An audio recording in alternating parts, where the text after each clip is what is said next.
پورا سال انتظار کرتے ہیں وہ آ گئے۔ وہ فرش عزا، وہ جگہ کہ جہاں انسان اپنے آپ کو امام کے سپرد کرنے آتا ہے، وہ درس گاہ، وہ یونیورسٹی کہ جو انسان کی تربیت کرتی ہے، وہ جگہ کہ جو انسان کو جینے کا مقصد سکھاتی ہے، وہ ایام آ گئے۔ اور یہ ایام صرف سوگواری یا غم کے نہیں، یہ ایام مظلوموں کی حمایت کے، ظلم کا مقابلہ سکھانے کے ایام ہیں۔ اور یہی وجہ ہے کہ آج دنیا نے دیکھا کہ جس کے پاس حسینی مکتب تھا اس کا سر جھکا نہیں، کٹ گیا۔ اور یہی اس مکتب کی شان تھی کہ جس نے ظلم کے مقابلے میں سینے پر گولی کھانا پسند کی مگر اپنے آپ کو ان کے حوالے نہیں کیا۔ یہی سوال ہے، عرب ممالکوں نے تو اپنی بیٹیاں بھی امریکاؤں کے سامنے رکھ دیں مگر علی کے ماننے والوں نے جنازے اٹھائے۔ یہ ایام یہی سکھاتے ہیں ذہن محترم کہ دنیا جو سوال کرتی تھی کہ مجلس سے کیا ملتا ہے، رونے سے کیا ملتا ہے، آج دنیا کو پتہ چلا یہی رونا ہے جو تمہارے ایوانوں کو ہلا سکتا ہے، یہی رونا ہے کہ جو انسان کو بیدار کرتا ہے، یہی رونا ہے جو انسان کو اتنی طاقت دیتا ہے کہ یہ جو ہم پڑھتے ہیں زیارت میں، یا لیتنی کنت معکم فافوز فوزا عظیما، کاش کہ ہم کربلا میں ہوتے تو ہم آپ کا ساتھ دیتے۔ اور آج دکھایا حسین کے ماننے والوں نے کہ اگر آج بھی کربلا برپا کرو گے تو آج بھی ہم امام حسین کے ساتھ ہیں۔ اور یہ خدا کا شکر کریں کہ خدا نے ہمیں اس مکتب سے جوڑ کے رکھا ہے، خدا نے ہمیں ایسی جگہ سکھایا ہے کہ جہاں ہمارا جوان بچپن سے علی اصغر پر روتا ہے، بچپن سے جناب قاسم کے بدن کے ٹکڑوں کی باتیں سنتا ہے، بچپن سے جوانی تک حضرت علی اکبر کی اس برچھی کا ذکر سن کر اپنے آپ کو مضبوط بناتا ہے۔ دشمن یہی چاہتا ہے، اور دشمن یہی چاہتا تھا کہ مجلسیں ختم ہو جائیں، یہ عزاداری ختم ہو جائے، جو اگر ہو بھی تو اس کے اندر روح نہ ہو عزاداری کی۔ جب یہ کہا جاتا تھا کہ مجلسوں کو با مقصد بناؤ، مجلسوں کے کانٹینٹ کو امام کی قیام کے ساتھ منسلک کرو، تو ہمارے لوگ کہتے تھے بعض اوقات مولانا یہ کیسی باتیں کر رہے ہیں، مجلس کوئی خشک سبجیکٹ تھوڑی ہے، یہاں پر تو مطلب جو دل چاہتا ہے وہ ہونا چاہیے۔ عزیزان محترم، جہاں دل نہیں، جو امام چاہے وہ ہونا چاہیے۔ اور امام بیداری چاہتے ہیں، امام چاہتے ہیں کہ دنیا بصیرت حاصل کرے۔ سید الشہداء صرف اس لیے تھوڑی آئے تھے کہ ہم لوگ صرف جمع ہوں اور روئیں، بلکہ امام حسین انسانیت کو بیدار کرنے آئے تھے کہ جب بھی ظالم تمہارے مقابلے میں آئے تو تم نے اس کے آگے جھکنا نہیں ہے۔ اور یہی ہے کربلا، یہی ہے مجلس، اور یہی ہے عزاداری۔ عزیزان محترم، بہرحال آج فرزندان امام حسین کے مکتب نے دنیا کو دکھا دیا کہ چاہے تم کچھ بھی کر لو، کتنا بھی نقصان دے دو، پھر بھی اللہ کی نصرت ہمارے ساتھ ہے، اللہ کا وعدہ ہمارے ساتھ ہے، اور اللہ نے 12 کے صدقے میں 12 دنوں میں کامیابی عطا کی ہے۔ تو یہی وجہ ہے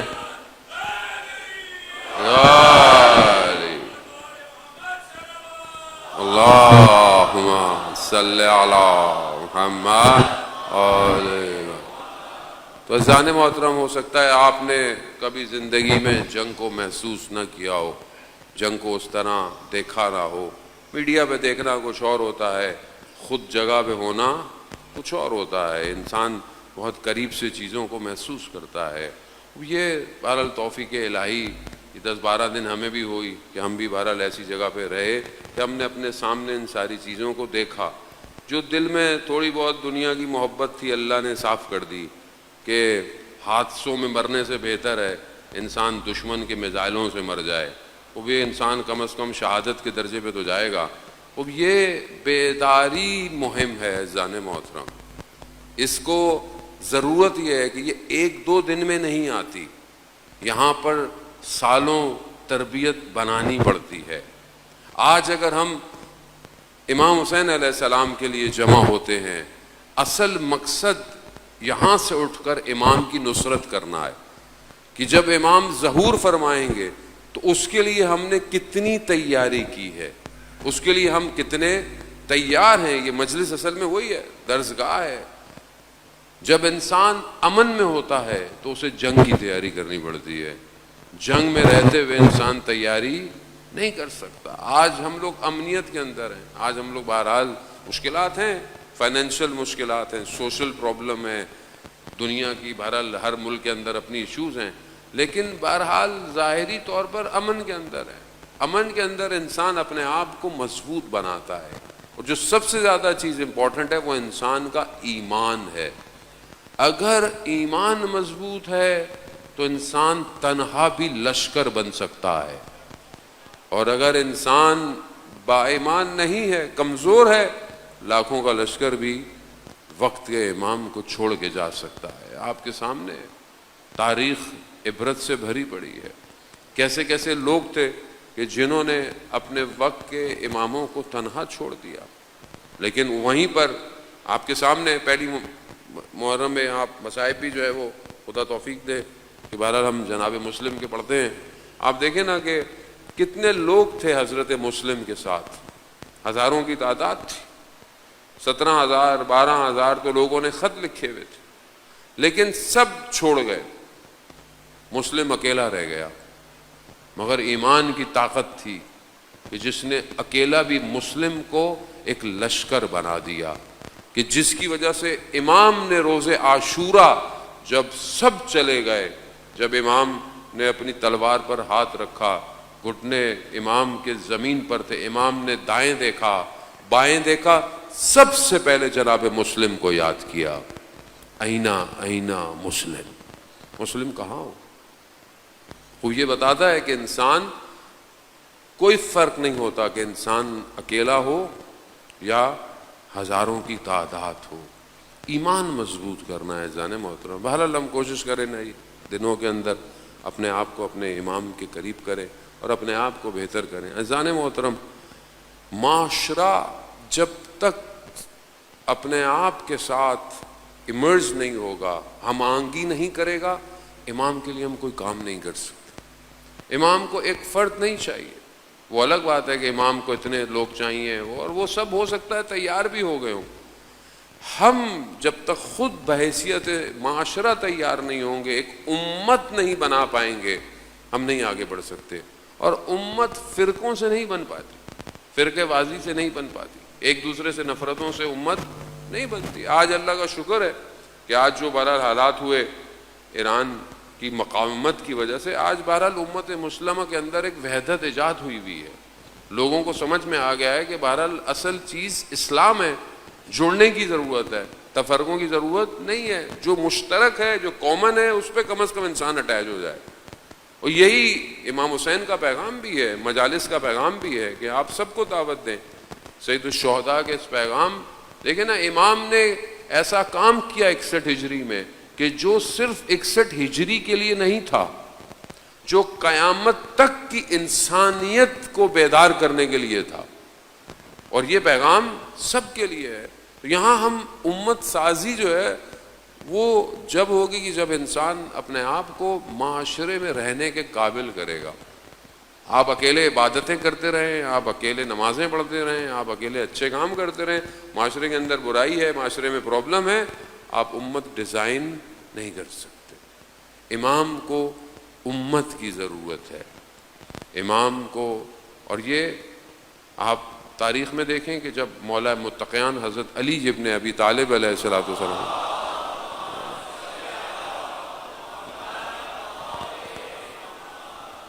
جب امام کو ظاہری خلافت جب ملی، لوگوں جب امام کے پاس آئے تو پھر امام سے لوگوں نے پوچھا، مولا آپ نے پہلے کیوں نہیں لی؟ تو امام فرماتے ہیں میرے بازو کٹے ہوئے تھے۔ کہا مولا بازو؟ کہا امت امام کا بازو ہوتی ہے، امت۔ تو کیا ہم امت سازی کی طرف جا رہے ہیں کہ نہیں جا رہے؟ کیا یہ مجلس سے اٹھ کر ہم ایک امت بن رہے ہیں کہ نہیں بن رہے؟ یہ بہت ضروری ہے کہ ہم اپنے آپ کو بہتر کریں، اور اس کے لیے سب سے زیادہ ضروری انسان کا انٹرنل اسٹرکچر ہے، جو انسان اندر سے کیسا ہے، اس کو کیسے ڈیزائن کر رہا ہے، کیونکہ وہی چیز جو اندر ہے وہی ریفلیکٹ کرتی ہے بات۔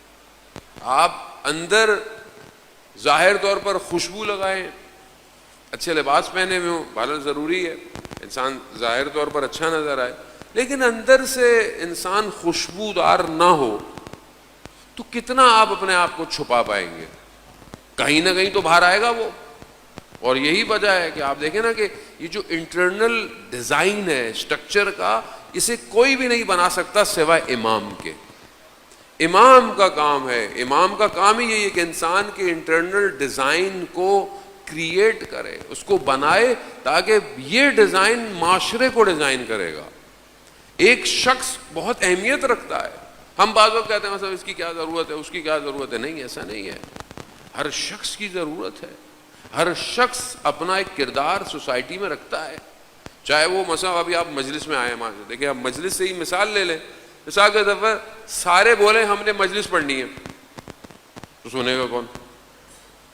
سارے بولیں ہم نے مائک پہ بیٹھنا ہے، صحیح کرنا ہے، ہوتا ہے نا ہمارے یہاں بہت سارے لوگ کوشش کرتے ہیں کہ سب کچھ سیکھ لیں، کچھ بھی نہیں آتا اس چکر میں۔ تو ہر آدمی مثال کے طور پر کوئی اسکاؤٹ، کوئی پارکنگ، کوئی سبیل، کوئی ہر طرح، خوب یہ کیا ہے؟ یہ ایکچولی ایک سسٹم ہے۔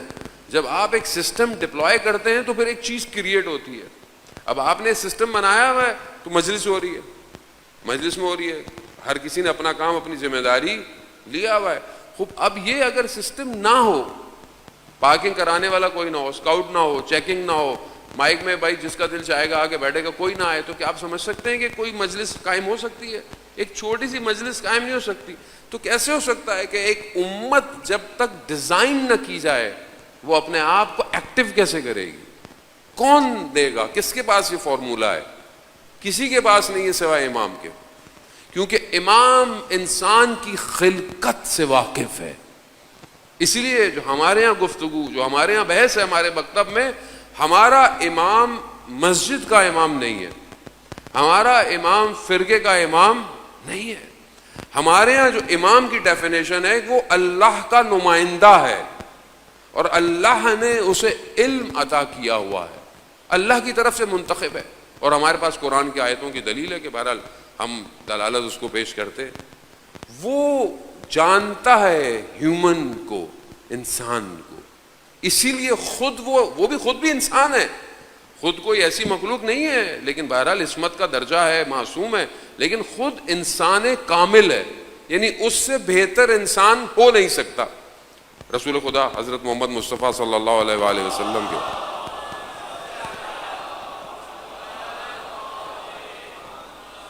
اسی لیے ہمارے ہاں خاتم مرتبت کے بعد ہم اس لیے ان کے ظاہر انہوں نے ہی ہمیں بتایا ہے کہ امام کون ہے، انہوں نے ہی اپنی حدیثوں میں بتایا کہ کتنے امام آئیں گے، انہوں نے ہی امام کو اپوائنٹ بھی انہوں نے ہی کیا ہے، تو ہمارے پاس سب کچھ انہی کی وجہ سے انہوں نے ہی۔ اب وہ جو امام ہے وہ سوسائٹی کو ڈیزائن کرتا ہے۔ اب یہ ہماری اپنی بدقسمتی ہو کہ ہم امام سے ان چیزوں کو نہ سیکھیں اور ہم اپنے آپ کو، اپنی زندگی کو ایسی گزارتے ہیں۔ اب بہرحال سوال ہے، ہم اپنے آپ سے کریں، میں اپنے آپ سے کرتا ہوں، آپ اپنے آپ سے کریں سوال کہ میری 24 گھنٹے کی زندگی جو ڈیلی کی ہے، اس میں کتنا امام میرے ساتھ ہے؟ یعنی امام کا ساتھ ہونا یعنی کتنا میں امام کی باتوں پہ عمل کرتا ہوں، کتنا میں امام کی اطاعت کرتا ہوں، کتنا میری زندگی کے فیصلوں پر امام کا حکم حاکم ہے، کتنا ہے؟ اس کو اپنے آپ سے سوال کرو، خود ہی پتہ چل جائے گا کہ امام میرے پاس کتنا ہے، میں امام کی کتنی سن رہا ہوں، میں اپنی زندگی کے فیصلوں میں امام سے گائیڈنس لے رہا ہوں، میں اپنی زندگی کو آگے بڑھانے میں امام سے کچھ لے رہا ہوں۔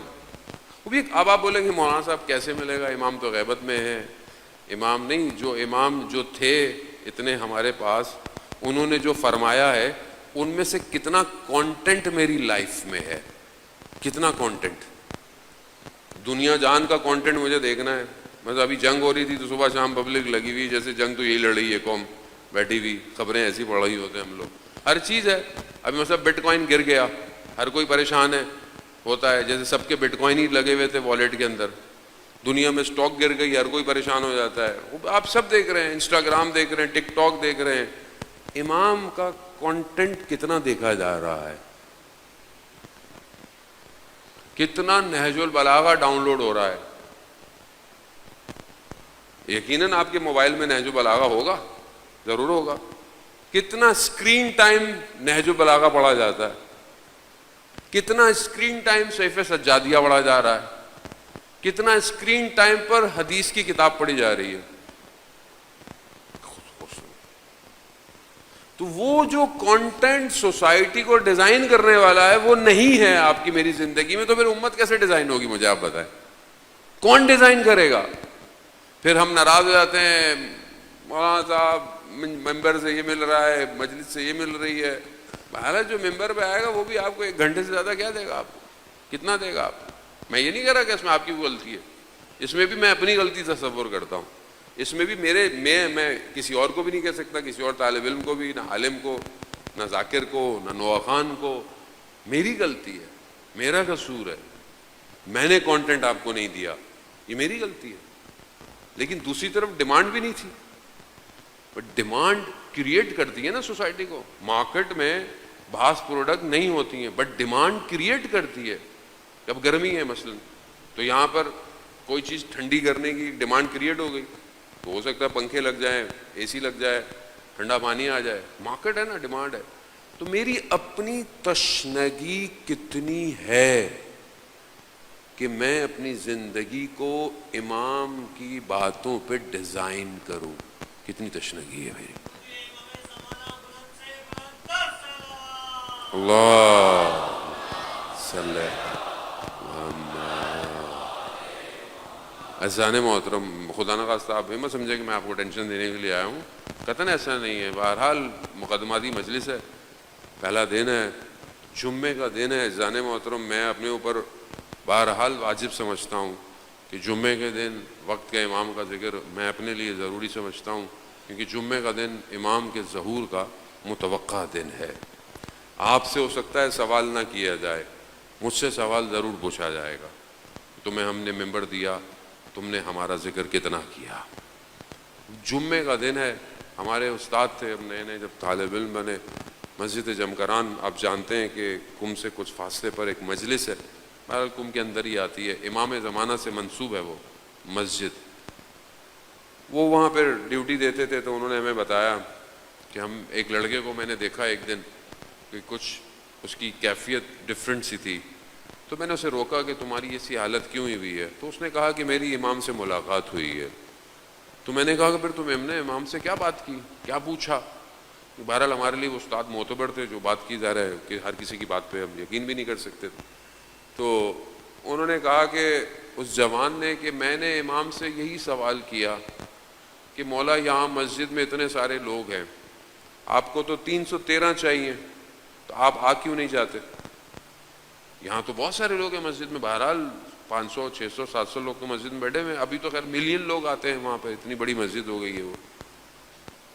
تو وہ جوان کہتا ہے کہ امام فرماتے ہیں کہ یہ سب اپنے لیے آئے, میرے لیے کوئی نہیں آیا. تو اس نے پوچھا کہ مولا کہاں, کسی کو گھر چاہیے, کسی کو گاڑی چاہیے, کسی کو اولاد چاہیے, کسی کو صحت چاہیے. بری بات نہیں ہے, بہرحال انسان توسل کرتا ہے اہل بیت سے, انہوں نے بھی کہا بھی ہے, لیکن کہا میرے لیے کوئی نہیں آیا. ہم اپنے آپ سے پوچھیں جانے محترم, ہم کسی بھی جگہ پہ کہیں پہ ہو کہ ہم اپنے ایسی جگہ مثلا جہاں آپشن ہو کہ ہماری دعا قبول ہو جائے, کیا ہم وہاں کبھی امام کے ظہور کی دعا کے لیے گئے؟ کیا ہم چاہتے ہیں کہ ہم سب کی زندگی میں ہر کسی مشکلات ہیں, پریشانیاں ہیں, بیماری ہے, خوب یہ نیچرل ہے, دنیا میں انسان رہتا ہے, ساری چیز انسان کے ساتھ ہے, انسان اللہ کی بارگاہ میں دعا بھی کرتا ہے, خدا بھی کہتا ہے دعا کرو. کیا کبھی ہم نے ان سب دعاؤں میں سب سے امپورٹنٹ امام کی دعا کی؟ سب سے پہلے ہمارے لب امام کے ظہور کے لیے کھلے، امام کی سلامتی کے لیے کھلے۔ کیا میں روز امام کا صدقہ دیتا ہوں سلامتی کا کہ نہیں دیتا؟ خوب یہ سوال ہے ذرا۔ پھر ہم کہیں کہ امام نہیں آ رہے، امام کیسے آئیں، کہاں آئیں، مجھے بتائیں آپ۔ اچھا ایسا بھی بالکل نہیں ہے کہ اب ہم تیار نہیں ہوں گے تو امام نہیں آئیں گے، نہیں ایسا بالکل نہیں ہے، اس غلط فہمی میں بھی ہمیں نہیں رہنا۔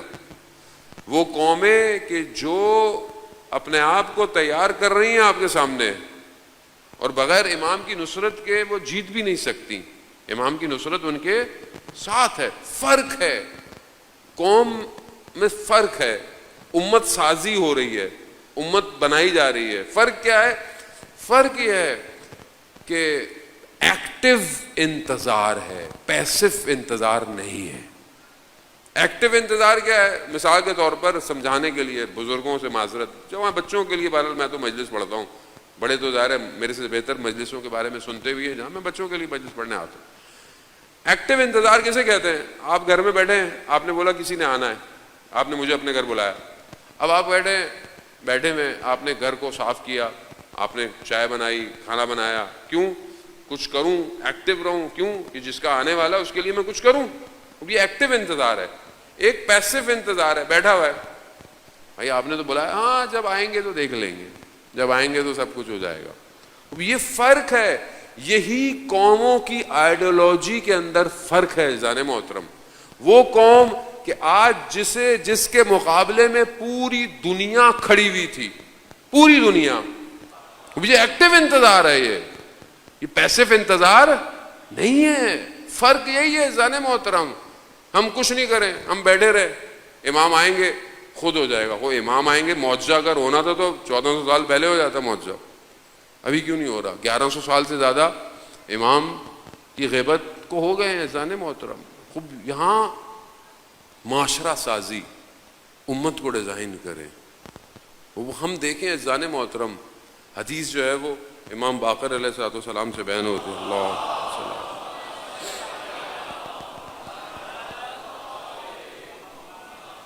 امام سے اور ائمہ نے، اور بھی ائمہ نے جناب لقمان سے، جو قرآن کے اندر سورہ لقمان بھی ہے، اس کو ان کی بہت ساری احادیث کو بیان کیا ہے۔ جناب لقمان نے اپنے بیٹے کو 4 وصیتیں کی، کہا بیٹا یہ 4 چیزیں میں نے 400 نبیوں سے سیکھی ہیں۔ حضرت لقمان نبی نہیں تھے مگر اللہ نے ان کے نام کا سورہ اتارا، کیونکہ حکمت تھی، وزڈم، حکمت کہتے ہیں وزڈم کو، یعنی ایک ایسی نالج جو کہ انسان کے اندر سے باہر آتی، وزڈم تھی۔ وہ حکمت کی وجہ سے اللہ نے لقمان حکیم یعنی سورہ دے دیا۔ وہ اپنے بیٹے کو کہتے ہیں بیٹا یہ 4 چیزیں میں آپ کو دے رہا ہوں، یہ میں نے 400 انبیاء سے سیکھی ہے، 400 پروفٹ سے 4 چیزیں سیکھی، ایک ایک کر کے دے دی انہوں نے۔ پہلی چیز بیٹا، جب نماز میں کھڑے ہو تو اپنے دل کی حفاظت کرو۔ نماز میں سب سے پہلے کون سی چیز پرواز کرتی ہے؟ دل گیا، اللہ اکبر کہا، دھیان گیا، کہیں اور چلا گیا۔ بعض اوقات 4 رکعت ختم بھی ہو جاتی ہے، انسان واپس نہیں آتا۔ جماعت کے ساتھ نماز پڑھ لیں قبول ہو جاتی ہے، اکیلے پڑھی تو پتہ نہیں کیا ہوگی، قبول ہوگی یا نہیں ہوگی۔ انسان کو پتہ نہیں ہے، تیسری رکعت، چوتھی رکعت، اب تو وہ سجدے گاہ آ گئی ہے جس سے انسان دیکھ لیتا ہے، پتہ چل جاتا ہے اچھا یار تو تیسری چوتھی رکعت تھی یہ، لیکن انسان کا دل گیا۔ نماز میں کھڑے ہو اپنے قلب کی حفاظت کرو، بہت امپورٹنٹ ہے نا۔ کہنے کو یہ بات بڑی نارمل سی ہے اور ریپیٹڈ بھی ہے کہ نماز میں اپنے دھیان نماز کی طرف لگاؤ، وہ بھی بڑی نارمل سی بات ہے، لیکن ہوتا نہیں ہے۔ سب سے مشکل کام ہے، سب سے مشکل کام ہے ایسی نماز پڑھنا جو قبول ہو جائے۔ قرآن کہہ رہا ہے کہ نمازیں ایسی نمازیں ہیں جو نمازیوں کے منہ پہ ماری جائیں گی، خدا نہ خواستہ میری نماز تو نہیں ہے۔ اب آپ بولیں گے مولانا صاحب خود نماز اتنی امپورٹنٹ ہے، خود نماز امپورٹنٹ ہے۔ اللہ کافی قرآن کے اندر نماز کا ذکر کر رہا ہے۔ جب ہم زیارت پڑھتے ہیں معصومین کی، ہم ان کے لیے کیا کہتے ہیں؟ اشہد ان کا قدم ہم الصلاۃ، یعنی ہم گواہی دیتے ہیں کس چیز کی؟ کہ آپ نے نماز کو قائم کیا، آپ نے زکوٰۃ ادا کی۔ نماز امپورٹنٹ ہے، نماز ہم لوگ اپنی نارمل زندگی میں پھر وہی کہہ رہا ہوں، میں آپ کو نہیں کہہ رہا کہ آپ برا مان جائیں، اور میں اپنی زندگی میں نماز کو نارمل لے رہا ہوں. نماز انسان کو فیول دیتی ہے، نماز انسان کو کنیکٹ کرتی ہے. کس سے؟ ابھی آپ کا انٹرنیٹ بند ہو جائے، سگنل نہ آئے، ابھی آپ کی طبیعت خراب ہو جائے گی، جان نکل جائے گی. کیا ہو گیا؟ ایسے لگے گا زندگی میں کچھ ہے ہی نہیں. کیوں؟ کنیکشن نہیں ہو رہا، ڈاؤن لوڈ نہیں ہو رہا، رابطہ نہیں ہو رہا. ہو سکتا ہے کسی کا بزنس ہو سکتا ہے کسی کی پڑھائی ہو، سب ختم ہو گیا. یہ تھوڑی دیر کی ڈسکنیکٹیوٹی مجھے احساس دلا رہی ہے کہ میری زندگی میں خلا آ گیا، مگر میری نماز کی ڈسکنیکٹیوٹی مجھے احساس نہیں دلا. میں کنیکٹ ہی نہیں ہو پا رہا. سید الشہداء روز عاشوراء جنگ ہو رہی ہے، اول وقت نماز پڑھ رہے ہیں، جنگ ہو رہی ہے. کیوں؟ کیا کہ یہی بتائیں کہ اصل جنگ اسی سجدے کی وجہ سے ہے، توحید کی وجہ سے ہے. تو یہ کنیکٹیوٹی میرے پاس ہے یا نہیں ہے؟ کیا میں کنیکٹ ہوتا ہوں اوپر والے کے ساتھ یا نہیں ہو رہا؟ کوشش میں نے اپنی زندگی میں بہت ساری چیزیں انسان کرتا ہے، عمل کرتا ہے، سیکھنا چاہتا ہے، کتاب پڑھتا ہے، لیکچر لیتا ہے، کوشش کرتا ہے انسان. نماز کے اوپر کتنی کتابیں پڑھی؟ اردو کے اندر کتابیں موجود ہیں، عبد اللہ محسن کراتی کی بھی ہے، آغا پناہیان کی بھی کتاب آئی ہوئی ہے. تو نماز اجزان محترم، اور آپ مشہور سنتے بھی رہتے ہیں، جس کی نماز قبول نہیں اس کا کوئی بھی عمل قبول. لیکن ہمارے ہاں تو بہت سارے ایسے بھی ہیں بھائی، نماز مسئلہ نہیں ہے ہمارے ہاں، تو سب سسٹم جو ہے وہ اللہ والا سسٹم ہے، ہو جائے گا مولانا صاحب. یہ اجزان محترم، امام جعفر صادق علیہ الصلوۃ والسلام ارشاد فرماتے ہیں، اللہ صلی اللہ علیہ وسلم،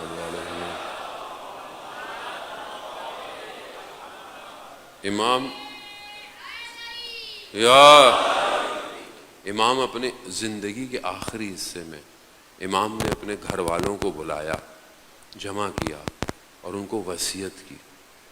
کیا وصیت کی؟ کہ جو نماز کو ہلکا سمجھے. آپ سوچیں، ایک پورے اسکول آف تھاٹ کا جو آپ بانی کہہ لیں، بانی ہے نا ہمارا، ہے تو سب اول و محمد، اوسط و محمد، آخر و محمد، لیکن مکتب تو مکتب جعفری ہے نا. اس پورے سسٹم کا ہیڈ اپنی آخری ٹائم پر وصیت کر رہے ہیں. کیا وصیت ہو رہا؟ اتنی ساری بات ہے. کیا کہا؟ کہ جو بھی تم میں سے نماز کو ہلکا سمجھے، ہلکا سمجھے، یعنی کہ پڑھے نہیں، ہلکا سمجھے، وہ ہم میں سے نہیں ہے. ہلکا سمجھنے کا مطلب کیا ہے؟ یعنی آپ نے کسی اور چیز کو امپورٹنس زیادہ دے دی، اس چیز کو امپورٹنس نہیں دی. نماز کا وقت تھا، آپ پڑھ سکتے تھے، کوئی پرابلم نہیں تھی، کوئی شرعی مجبوری نہیں تھی، کوئی سفر میں نہیں تھے، سب کچھ تھا، لیکن آپ بیٹھے ہوئے باتیں کر رہے تھے، آپ بیٹھے ہوئے ٹی وی دیکھ رہے تھے، آپ نے کوئی اور کام کیا. اس کا مطلب کیا ہے؟ مطلب میں آپ سے بات کر رہا ہوں، میں آپ سے مخاطب ہوں، اور آپ میری بات، مطلب آپ اپنے موبائل میں لگے ہوئے ہوں یہاں، تو میں کیا سمجھوں گا؟ ٹھیک ہے، کسی کی ایمرجنسی ہو سکتی ہے، کسی کو کوئی بیمار ہو سکتا ہے، کسی کو ایمرجنسی ہو جائے، میسج آ جائے کہ بیٹا گھر آ جاؤ، یا کوئی پریشانی کوئی ہو سکتی ہے. لیکن مثلا کسی کو ایمرجنسی نہیں ہے، وہ پھر بھی بیٹھا ہوا موبائل میں لگا ہوا ہے، تو میں کیا سمجھوں گا؟ میں سمجھوں گا کہ میری بات کی امپورٹنس نہیں ہے. نیچرلی آپ دو آپس میں باتیں کر رہے ہو، ایک آدمی موبائل یوز کرو، تو آپ کیا بولتے ہیں؟ آپ کہتے ہیں بھائی میری بات سنو، میری بات پہ دھیان دو. تو میری بات کی ویلیو کوئی نہیں ہے. خدا جب کہہ رہا ہے حیا علی الصلاۃ، حیا علی الفلاح، حیا علی خیر العمل، عمل خیر کی طرف آؤ، اور میں کہہ رہا ہوں نہیں، میں ادھر دیکھ رہا ہوں، میں ادھر دیکھ رہا ہوں، میں ٹی وی دیکھ رہا ہوں، میں میچ دیکھ رہا ہوں، میں باتیں کر رہا ہوں، تو مطلب کیا ہے؟ اور امام کیا کہتے ہیں؟ کہ جو نماز کو ہلکا سمجھے وہ ہمارے میں سے نہیں ہے. عزیزان محترم، جس نے 2 رکعت صحیح نماز پڑھ لی، اس کی اگر 2 رکعت قبول ہو گئی تو اس کی ساری زندگی ٹھیک ہو جائے گی. یہ نماز صرف واجب عمل ہے، ظاہر واجب ہے، یہ کنیکٹیوٹی ہے، کنیکٹیوٹی. یہ دنیا ڈسکنیکٹ کر رہی ہے، دنیا کھینچ رہی ہے آپ کو. صبح شام رشتے، شہرت، دولت، شہوت، لسٹ، خواہشات، یہ سب کیا کر رہی ہے؟ یہ کھینچ رہی ہے آپ کو، کھینچ رہی ہے، پھر کھینچتی ہے. اللہ نے اتنا سسٹم ڈیزائن کر کے دیا ہے کہ 5 نمازیں پڑھنی ہیں آپ نے. 3 وقت میں پڑھتے ہیں کوئی مسئلہ نہیں ہے، 5 وقت میں الگ پڑھتے ہیں ہمارے برادران اہل سنت کو. نماز تو نماز ہے، نماز کا وقت تو ہے، اول وقت ہے، ایک فضیلت کا وقت ہوتا ہے، بہرحال ایک مشترک وقت ہوتا ہے، آپ کسی بھی ٹائم میں پڑھیں. لیکن اللہ نے کہ یہ بندہ اگر گمراہ ہو جائے گا، ڈی ٹریک ہو جائے گا، ایک نماز میں آ جائے میں اس کو صحیح کر دوں گا، دوسری میں ڈی ٹریک ہوگا میں تیسری میں آ جائے گا، چوتھی میں آ جائے گا، 5ویں میں آ جائے گا، کہیں تو آئے گا، کسی میں تو کنیکٹ ہو جائے گا. اور اگر یہ کنیکٹیوٹی آ گئی تو یہ اتنا کنیکٹ ہو جائے گا کہ اس کو پھر کسی اور سے کنیکٹ ہونے کی ضرورت نہیں پڑے گی. ایسا انسان کو دے دے گا، ایسا اللہ. جب دیکھیں سب سے بہترین جگہ انسان کی، انسان کا ماتھا ہے، سر ہے، سر. یہ کس کے آگے، کسی آگے جھکتا ہے؟ یہ نہیں جھکتا. کس سوائے کس کے؟ خدا کے. جب انسان وہاں جھکا کر کہتا ہے کہ سبحان ربی الاعلی و بحمدہ، پھر سب ختم ہو جاتا ہے سر. تو جناب لقمان نے یہی کہا بیٹے کو کہ یہ میں نے 400 انبیاء سے سیکھا ہے کہ جب نماز میں کھڑے ہو تو اپنے دل کی حفاظت کرو. دوسری چیز فرماتے ہیں کہ جب تم کسی کے گھر میں جاؤ، کسی کے گھر میں داخل ہو، تو اس کی ناموس سے اپنی آنکھوں کی حفاظت کرو. حفاظت کرو. آج کل ضروری نہیں ہے آپ کسی گھر جائیں، آج کل موبائل ہے، انٹرنیٹ ہے، بہت ساری چیزیں. بہرحال یعنی اپنی آنکھوں کی حرام سے حفاظت کرو. آج سب سے زیادہ گناہ کس سے ہو رہا ہے؟ سب سے زیادہ گناہ، آسان گناہ، سستا گناہ کس سے ہو رہا ہے؟ موبائل سے. کتنا میں اپنی آنکھوں کی حفاظت کروا دوں؟ آپ چاہیں یا نہ چاہیں چیزیں آتی ہیں، کیونکہ آپ کی خواہشات پہ نہیں ہے وہ، آپ اس کا اپنا سسٹم ہے، وہ الگورتھم اس کا ایسا. آپ ابھی مجلس سے سنیں گے، نوحے سنیں گے، چوتھی 5ویں چیز آئے گی. وہ اتنا سسٹمیٹک ہے. ابھی آپ کو پتا ہے اے آئی کا دور ہے، آرٹیفیشل انٹیلیجنس کا دور ہے، ٹھیک ہے، اسکرپٹنگ ہوئی ہوئی ہے، سب کچھ ہوئی ہوئی ہے. پہلے تو یہ ہوتا تھا آپ باتیں کرتے تھے تو وہ چیزیں آنا شروع ہو جاتی تھی. اب آپ کو باتیں کرنے کی ضرورت، اب آپ سوچتے ہو. یہ میں نے ہم لوگوں کو تجربہ کیا ہے. اب آپ سوچتے ہو وہ چیزیں آنا شروع ہو جاتی ہیں آگے سے. وہ اے آئی ہے، وہ جادو نہیں ہے. کیونکہ بہرحال وہ ان پوائنٹس کو کہ جو بہرحال آپ نے کہیں نہ کہیں بولا ہوتا ہے وہ ان کو کنیکٹ کرتا ہے. اسمارٹ ہے. اب تو آپ کو پتہ ہی نہیں چلتا. ابھی تو ہم نے خود اے آئی کے ساتھ ٹیسٹ کیا ہے. اپنی سب کچھ چہرہ، آواز، کچھ اور بول رہے ہیں کسی اور زبان کے اندر. یہی پورا اسٹائل ہے، سب کچھ یہی ہے. اور اسی طرح جو ہے وہ دوسری لینگویج کے اندر ہے. فیل ہی نہیں ہو رہا. اے آئی ہے. آپ موبائل سب سے زیادہ ابھی جو مشکلات ہے، ٹینشن ہے، وہ سب اسی موبائل کی وجہ سے. دشمن اسی سے ڈیٹا آپ کا کلیکٹ کرتا ہے. ابھی ایران میں حالیہ ہونے والے واقعات میں جو کیسز ہوئے ہیں وہ سب موبائل کی وجہ سے ہوئے. موبائل کی وجہ سے ہوئے. آپ ساری انفارمیشن شیئر کرتے ہو، ساری چیزیں کرتے ہو. وہ اینالائز کرتا ہے ایک قوم کے اندر کون سی کمزوریاں پائی جاتی ہیں، قوم کیا دیکھتی ہے، صبح شام یہ لڑکے کیا دیکھتے ہیں، صبح شام یہ کیا سنتے ہیں. وہ ڈیزائن کرتا ہے. وہ پیسہ لگا، آپ کو فری میں چیزیں مل رہی ہیں، آپ فری میں دیکھ رہے ہو بیٹھے ہوئے. وہ پیسہ کہاں سے لگ رہا ہے؟ یہ انویسٹمنٹ ہو رہی ہے. سوشل میڈیا خاص طور پہ یہ جو رسانے، اس میں 2 چیزیں ہیں. یا ہم وکٹم ہیں، یعنی ہم اثرات لے رہے ہیں، یا پھر ہم سولجر ہیں. درمیان میں کوئی نہیں ہے. آپ بولو نہیں مجھے کچھ نہیں ہو رہا، ایسا کچھ نہیں ہو سکتا. ہر آدمی افیکٹڈ ہے اس سے. سوشل میڈیا صرف موبائل اپلیکیشنز نہیں، ہاں بہت کچھ اور بھی ساری چیزیں. ٹی وی میڈیا یہ سب ایڈ ایڈورٹیزمنٹ سب اسی کے اندر ہے. گناہ. جب ایک جوان رات کو اس سے گناہ ہوگا تو کیا وہ فجر کی نماز پڑھے گا؟ جب ذہن ہر وقت ڈسٹرب ہوگا،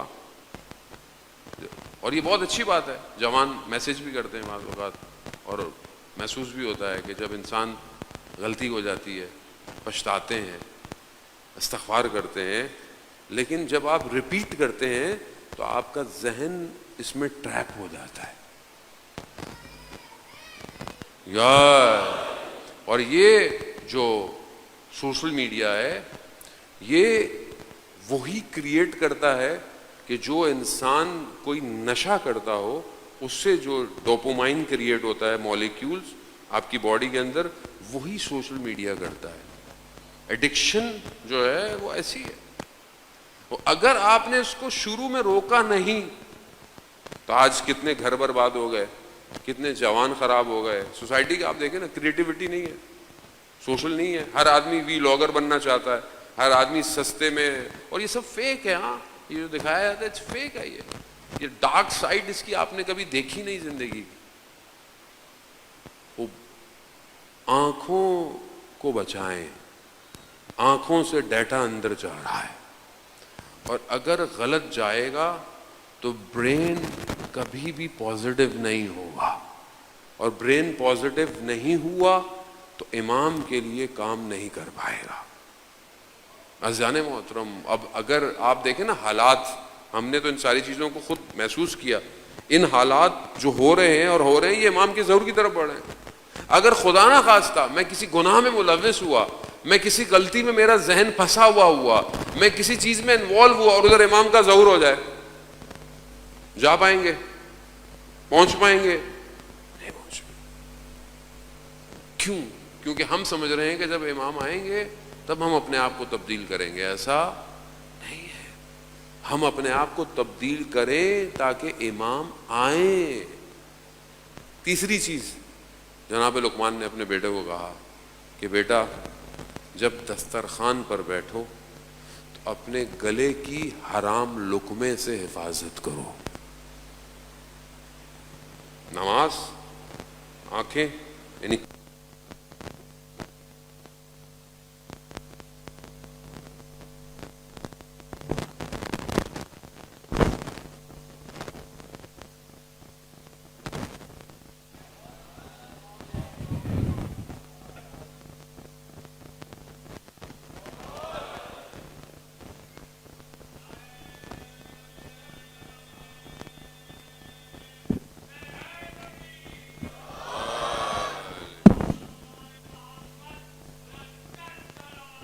اللہم صلی علی محمد.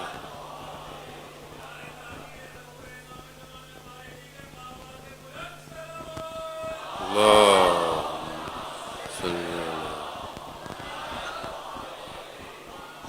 حب قلب،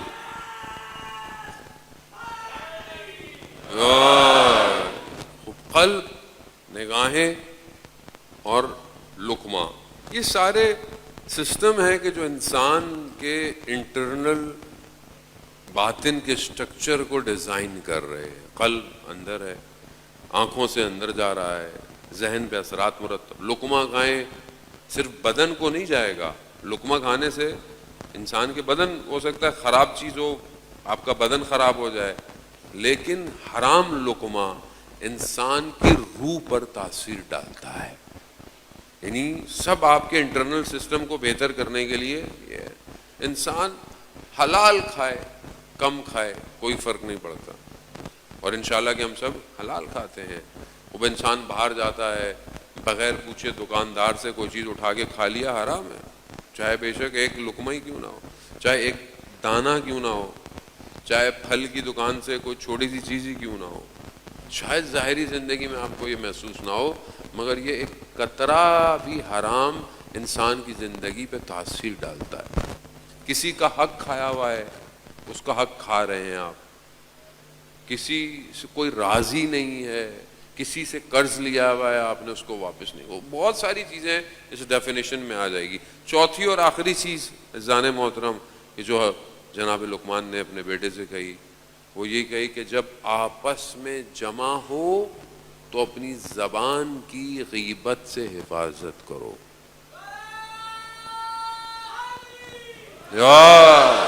خوب، یہ سب سے زیادہ امپورٹنٹ ہے، کیونکہ ہم سب آپس میں جب جمع ہوتے ہیں، بیٹھتے ہیں، کوئی بیٹھے ہوئے ہیں، تو ہم سب سے زیادہ مشغلہ کیا ہے انسان کا؟ جو تیسرا موجود نہیں ہے اس کی غیبت کرو. نفس کو بھی مزہ آتا ہے برائی کرنے میں، غیبت کرنے میں. جانے آپ کو پتا ہے، حدیثیں آپ نے سنی نہیں ہے، تکرار کے لیے کہہ رہا ہوں، بار بار تکرار کے لیے، کہ کسی کی غیبت کرنا ایسے ہی ہے جیسے اپنے مردار بھائی کا گوشت کھانا. کیوں؟ کیونکہ مردار جو ہوتا ہے، مرا ہوا ہے، وہ کچھ کر نہیں سکتا، اور آپ کیا کر رہے ہو؟ اس کا گوشت کھا رہے ہو، کچھ کر نہیں سکتا. غیبت ایسے ہی ہے، شخص موجود نہیں ہے، آپ اس کی غیبت کر رہے ہو، نہ وہ ڈیفینڈ کر سکتا ہے، نہ وہ ایکسپلینیشن دے سکتا ہے، نہ وہ آپ کو کہہ سکتا ہے کہ تم کیا کر رہے ہو. تو انسان اپنے آپ کو بچائے. زانے محترم، اشد من الزنا، اتنا بڑا گناہ ہے اشد من الزنا. اور آج کل کا ماہ محرم شروع ہو گیا ہے، بہت پرہیز کریں، کیونکہ ہمیں مزہ آتا ہے مولاناؤں کی برائی کرنے میں، نوا خانوں کی برائی کرنے میں. تو اس سے بھی انسان اپنے آپ کو بہرحال بچائے. کوئی چیز مناسب نہیں ہے، اچھی نہیں ہے، بہرحال کسی انسان ہے، غلطی بھی ہو سکتی ہے، کچھ بھی ہو سکتی ہے. سوشل میڈیا پہ ماہ محرم شروع ہو گیا ہے، پھر شروع ہو جائے گا کچھ نہ کچھ ہر سال کی طرح. دشمن بیٹھا ہوتا ہے، اتحاد کو توڑنا چاہتا ہے، مومنین کے اتحاد کو خراب کرنا چاہتا ہے، وہ کلپ نکالتا ہے، پھر آپس میں لڑواتا ہے. خوب احتیاط کریں جانا، امت کی ضرورت ہے اس ٹائم. درگزر کرنا سیکھیں، ایک دوسرے کو معاف کرنا سیکھیں، ایک دوسرے کی غلطیوں کو ایکسپٹ کر لیں. کیا ہو گیا؟ امت سازی جان محترم. اس کے لیے انٹرنل اسٹرکچر کو انسان بہتر کرے، انسان خدا کی بارگاہ میں حاضر ہو، کنیکٹیویٹی کرے. ایک اور راستہ بہرحال وقت جو ہے وہ بہت تیزی سے آگے بڑھ گیا. انسان انشاءاللہ آنے والے دنوں میں خدا ہمیں توفیق دے کہ بہرحال ہم اس مکتب کو جس طریقے سے ہے اسے حاصل کر سکیں. اذان محترم، پہلی محرم کا دن گزر گیا. یہ کارواں 28 رجب کو کربلا کے لیے مدینہ سے نکلا ہے. کچھ لوگ مدینہ میں رہ گئے، امام کے ساتھ نہ آ پائے. کچھ لوگ کربلا سے آگے نہ جا پائے. کوفہ والوں نے خط لکھے امام کو کہ آپ ہماری طرف آ جائیں، ہم آپ کے لیے تیار ہیں. امام اس سے پہلے کہ خود جاتے کوفہ، امام نے اپنے نائب کو بھیجا، اپنی طرف سے اپنے نمائندے کو بھیجا، خط لکھا کوفہ والوں کے نام کہ جسے میں بھیج رہا ہوں. پہلی چیز کیا لکھی؟ اخی، یہ میرا بھائی ہے. حالانکہ وہ ان کے چچا کے بیٹے تھے، لیکن کیا لکھا؟ یہ میرا بھائی ہے. پھر لکھا یہ میرے چچا کا بیٹا ہے. پھر لکھا ثقاتی، یہ میرے بھروسے کا شخص ہے. اللہ اکبر. یعنی حضرت مسلم کی پرسنالٹی آپ دیکھیں، شخصیت دیکھیں. ایسی شخصیت تھی کہ امام کہہ رہے ہیں کہ یہ میرے بھروسے کا آدمی ہے، میرے اعتماد کا آدمی ہے. اور جسے امام اپنا سفیر بنا کر بھیجے وہ کیسا ہوگا؟ کیونکہ وہ وہاں جا کر کیا کر رہا ہے؟ وہ امام کو ریپرزینٹ کر رہا ہے. عام آدمی جناب مسلم نہیں ہے. عشق کی داستان کا پہلا صفحہ حضرت مسلم نے اپنے خون سے لکھا ہے، خون سے لکھا. کربلا کی ابتدا جناب مسلم نے کی ہے. یہ آسان، کہنا آسان ہے، سننا آسان، پڑھنا آسان. جناب مسلم کوفہ پہنچے، لوگ آئے، جمع ہو گئے. لوگوں نے جناب مسلم کے ہاتھ پہ بیعت کی. کچھ لوگ ان میں بھی ایسے ہی تھے اور خاص لوگ تھے، مگر انہوں نے جناب مسلم کو یہ کہہ کر قبول نہیں کیا کہ نہیں ہم امام آئیں گے تو ہم امام کا ساتھ دیں گے. وہی انہیں کس نے بھیجا ہے؟ انہیں امام نے بھیجا ہے. جیسے ہمارے ہاں بہت سارے لوگ کہتے ہیں بھائی امام زمانہ آئیں گے تو ہوگا. بھائی علماء کون ہے؟ نائبین امام ہے. بہرحال آج آپ کے سامنے دنیا کو دکھا دیا نا کہ جو امام کو مانتا ہے دنیا اسے ہلا نہیں سکتی ہے. جو امام کا انتظار کر رہا ہو, جو امام کے لیے زندگی گزار رہا ہو. جناب مسلم کوفہ میں لوگ آئے, جمع ہو گئے, سب کچھ ہونا شروع ہو گیا.